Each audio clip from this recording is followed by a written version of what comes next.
జరగాలంటే ఎన్హెచ్ వల్ల మొదటి ముఖ్యమైనదంటే ఎన్హెచ్ డిపార్ట్మెంటు డి గారు కానీ ఎస్సీ గారు కానీ సి గారు కానీ వాళ్ళ దృష్టికి నేను 3 సంవత్సరాల నుంచి గతంలోనే సర్పంచ్గా చేసినప్పటి నుంచి వాళ్ళ దృష్టిలో ఉన్నది కాబట్టి ఇది మెయిన్ ఒక రోడ్డు పని 3 సంవత్సరాలు కానీ కారణము ఏది కాంట్రాక్టరు నిర్లక్ష్యం వల్ల ఈ నిర్లక్ష్యానికి నిరసనగా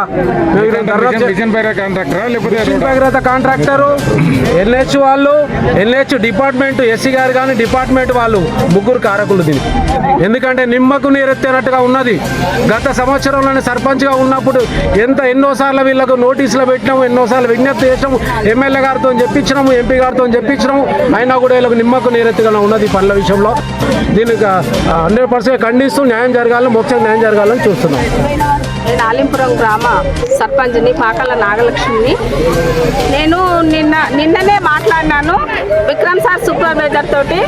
ఏంది గుంటలు, ఈ గుంటల నీళ్లు బాగా నిలిచిపోయినాయి, ఇవి తీసేయాలి, పైపు వేరేది మార్చండి అనేసి చెప్పిన. మన జనాలకు ఉల్టా పైపులకి నీళ్ళు అట్లనే వెళ్ళిపోతాయి, రోగాలు వస్తాయి, అనారోగ్యాలతో మలేరియా జ్వరాలు వస్తాయని మిషన్ భగీరథ సూపర్వైజర్ విక్రమ్ గారితో మాట్లాడడం జరిగింది. అమ్మ నువ్వేమి బాధపడకు, నేను వెంటనే వచ్చి పైప్ మార్చేస్తా అని చెప్పిండు నిన్ననే.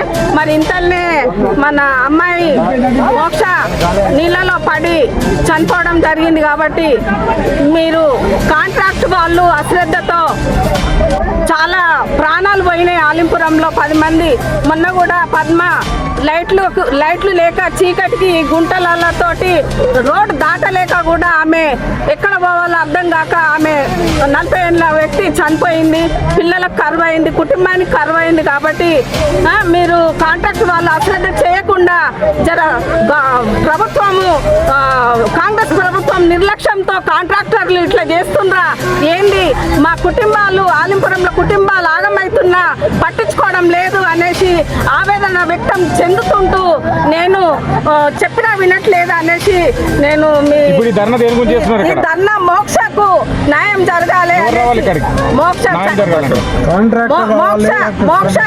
న్యాయం జరగాలి, కాంట్రాక్టర్ రావాలనేసి ఈ జనం అంతా ఆలింపురం జనము కార్యకర్తలు మాజీ ఎంపీటీసీలు సర్పంచులు వీళ్ళందరూ ధర్నా చేయడం జరుగుతుంది.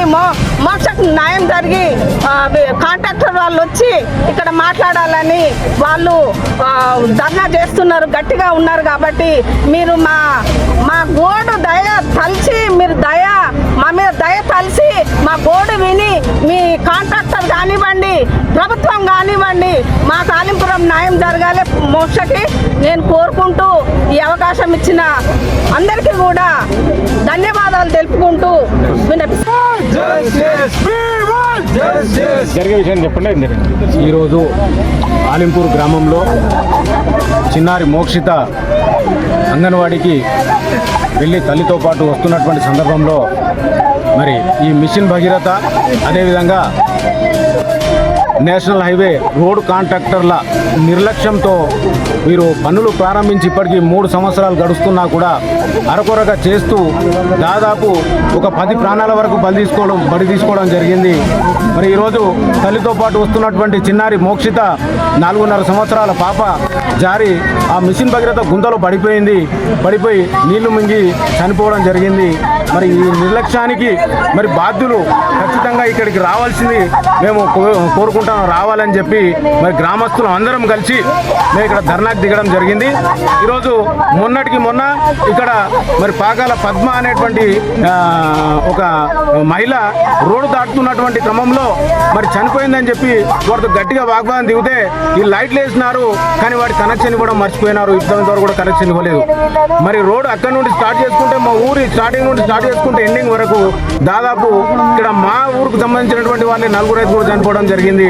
అదేవిధంగా పరగ్రామాలకు సంబంధించినటువంటి వాళ్ళు ఒక 4 కూడా చనిపోవడం జరిగింది. ప్రాణాలతో బయటపడేటువంటి వాళ్ళు చాలా తక్కువ ఉన్నారు. మరి దానికోసం ఈరోజు ఒకసారి చెప్పినాం, 2 సార్లు సార్లు చెప్పినాం, ఇప్పటికీ పదే పదే చెప్పుకుంటూ వచ్చినాం.